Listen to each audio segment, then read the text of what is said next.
মহিলা চিকিৎসকের নৃশংস হত্যাকাণ্ডের প্রতিবাদের ঢেউ এবার আছড়ে পড়ল রেল শহর বদরপুরেও। প্রতিবাদে রাজপথে নামলেন শিক্ষার্থী, যুব সমাজ সহ নানা শ্রেণীর পেশার সহস্রাধিক জনতা। বিভিন্ন প্রতিবাদী স্লোগানে মুখরিত করে তুললেন গোটা বদরপুর শহর।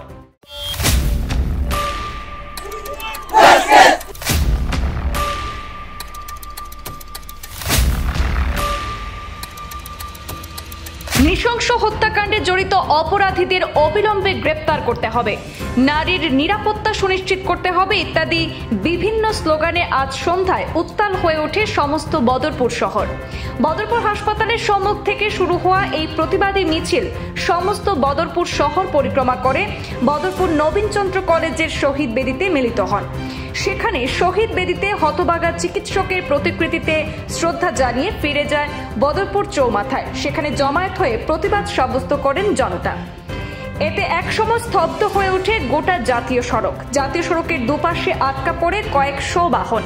প্রতিবাদী এই মিছিলে বক্তব্য রাখতে গিয়ে সবকজন বক্তা এই ঘটনার তীব্র নিন্দা জানিয়ে ঘটনার সঙ্গে জড়িত সকল দোষীদের অবিলম্বে গ্রেপ্তারের জোরালো দাবি জানিয়েছেন। তারা বলেন, বর্তমান ভারতবর্ষে মেয়েরা নিরাপত্তাহীনতায় ভুগছেন। উন্নাও, কাটোয়া এবং বর্তমানে কলকাতায় হত্যাকাণ্ড এভাবেই যদি একের পর এক ঘটনা ঘটতে থাকে তাহলে নারীরা একদিন ঘর থেকে বের হতে ভয় পাবে। তাই এইসব কাণ্ডের বিচার ফাস্ট ট্র্যাক আদালতে দ্রুত সম্পন্ন করে অপরাধীদের ফাঁসি দিতে হবে।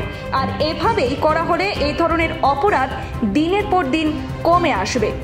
এদিনের আন্দোলনে বক্তব্য রাখেন বিশিষ্ট সমাজকর্মী তথা কংগ্রেস নেতা শাহনওয়াজ আহমেদ, আবিদ আহমেদ, শাহিদুল ইসলাম, মনসুর আলম, ডাক্তার সোহেল আহমেদ, বুন্দাশিল জিপি সভাপতি সৈয়দ হবিবুর রহমান লিটন, সৈয়দ ইমরান, সৈয়দ দিলওয়ার হোসেন, শাহ মোহাম্মদ একরাম সহ বিভিন্ন জন।